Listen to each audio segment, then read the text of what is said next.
બધાને શ્રાવણ મહિનાના હર હર મહાદેવ. અને શ્રાવણ મહિનો ચાલે છે, તમને બધાને ખબર જ હશે. અને ગયા વર્ષે હું સિદ્ધનાથ મહાદેવના મંદિરે જે ઓલપાડમાં આવેલું છે અમારા સુરતથી બહાર, ત્યાં અમે લોકો ચાલીને ગયા હતા. અને આ વર્ષે અમે નક્કી કર્યું હતું કે આ વર્ષે પણ અમે ચાલીને જઈએ.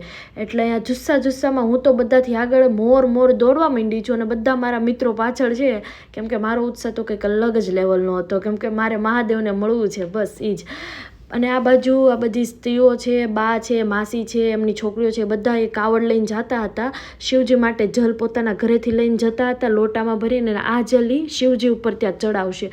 મને તો આની કંઈ વાર્તા છે શું છે એ નથી ખબર, પણ મેં પૂછ્યું હતું તો એવું એ લોકોએ મને કીધું હતું. આ બાજુ બધા સેવાઓ કરવા માટે રસ્તા ઉપર બેસેલા હોય છે, ચાલીને જે જાતા હોય છે એને ઉપવાસ હોય તો ખાવાનું પણ આપતા હોય છે. આ બાજુ પાણીઓ આપે છે. અને પછી આ તમને દૂરથી દેખાતા છે, આ લોકો પોતાના મોટા જે આ હાંડી કહેવાય ને, હાંડા ને એ બધું એ ભરીને પાણી લઈને જાય છે.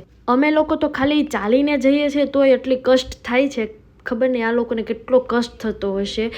પોતે ખંભા ઉપર હાંડી ને એ બધું લઈને જાય છે અને પાણી લઈને જાય છે મહાદેવને ચડાવવા માટે. બહુ એટલે બહુ સારું કહેવાય એ લોકોનું સ્ટ્રગલને, મતલબ એમ સેલ્યુટ છે. એ લોકો જે રીતે મહાદેવની ભક્તિ કરે છે ને. આ બાજુ અમને બહુ થાક લાગ્યો હતો અને જાડી નથી આવવાની આપણા જોડે ચાલીને મંદિરે. આ બાજુ એ ગૌતમને મૂકવા આવી હતી તો છાશ અને મોન્સ્ટર લાવી હતી. આ બાજુ જાડી મારા માટે મોન્સ્ટર લાવી હતી. મોન્સ્ટર પીને મને એનર્જી આવે ને એટલે મહાદેવ પાસે ઉડીને પહોંચી જાઓ. બસ જાડી પણ પુણ્યનું કામ કરે છે. અને આ બાજુ તમને મેરડીમાનું મંદિર દેખાશે અને મસ્ત તમને સિદ્ધનાથ મહાદેવનો રસ્તો મળી ગયો હતો. જુઓ આ બાજુ છે ને દેખાતું હતું મેરડીમાનું મંદિર, ને આ બાજુ જો અમે એકલા નથી, કાવડ યાત્રીઓ એટલા બધા છે ને જે જવાવાળા છે. બહુ એટલે બહુ ટ્રાફિક હોય છે. અને મને હે ને આ સિદ્ધનાથ મહાદેવનું મંદિરનું બોડિયું જોઈને તો ખુશ થઈ ગઈ કે ફાઇનલી હાશ હવે મંદિર આવશે. હાશ પણ ના, આ તો હજી મારું 10 કદમ જેટલું ચાલ્યું હોય ને એ બરાબર જ હતું. એમ કહીએ ને કે હજી નાનકડી શરૂઆત છે તો પણ ચાલે, કેમ કે શરૂઆત જ હતી. અને પછી તો આપણે રસ્તામાં શિવલિંગ હતું, ત્યાં મહાદેવનું મંદિર હતું, મતલબ મંદિર નહોતું, શિવલિંગ દર વર્ષે ત્યાં બનાવે છે. જેમ ગણપતિ બેસાડવામાં આવે છે ને એવી રીતે આખા શ્રાવણ મહિનામાં અહીંયા શિવજીને શિવલિંગને બેસાડવામાં આવે છે. એટલે અમે ત્યાં દર્શન કરવા ચાલ્યા. અને દર્શન કરીને આપણે આગળ જવાનું હતું, એટલે બધા મિત્રોએ અહીંયા આ બાજુ દર્શન કરી લીધા. અને પછી આપણે આગળ જવા માટે નીકળી ગયા. થોડોક પોરો ખાધો અને ફાઇનલી આગળ જવા માટે નીકળી ગયા. કાવડ યાત્રીઓ તો તમે જોવો ને ત્યાં ઠેકાણે તમને કાવડ યાત્રીઓ દેખાશે, ભજન મંડળીવાળા દેખાશે જે કીર્તન ભજન કરતા હોય છે. મતલબ આખી રાત ભજન કરતા હોય. અત્યારે લિટરલી તમે માનશો નહીં, રાતના 1:30-2 વાગ્યો છે. 1 મિનિટ કેટલા વાગ્યા છે? રાતના 2 વાગ્યા છે. અને આ ભજન મંડળી છે. આ બાજુ અમને બીજું શિવલિંગ મળી ગયું હતું. અને પછી થોડાક આગળ ગયા તો ત્યાં પણ ભજન મંડળી હતી. મતલબ કહો ને તો રસ્તા ઉપર બધે ઠેકાણે ફૂલ પબ્લિક હોય, ભજન મંડળી હોય. અને સેવા કરવાવાળા માણસો પણ બહુ બધા છે. અહીંયા બહુ બધા માણસો છે જે સેવા કરે છે, પાણી આપે છે, અન્ન આપે છે. મતલબ સેલ્યુટ છે લોકોને.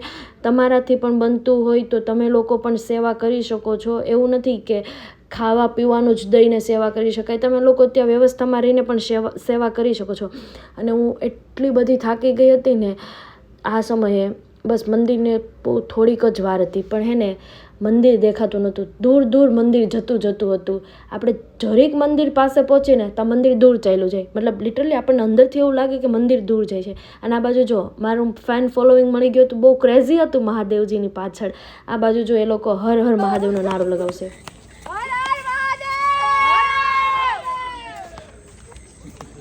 કીધું હતું ને બહુ ક્રેઝી હતું. અને ફાઇનલી સિદ્ધનાથ મહાદેવનું આપણને બોડિયું મળી ગયું છે. પણ આ કહેવાય ને કે ભગવાન આપણને છે ને રોવરાવીને જ માનશે, કેમ કે મંદિર પાછળ જ જતું હતું. પણ ફાઇનલી આપણે મંદિરે પહોંચી ગયા છે. ને મંદિરે પહોંચીને જેટલો હાશકારો મળ્યો છે ને, બાપરે બાપ, જિંદગીમાં કોઈ દિવસ કોઈ વસ્તુ મને મળી હોય ને એટલી ખુશી નથી જઈ જેટલી ખુશી અહીંયા મંદિરે પહોંચીને થઈ હતી.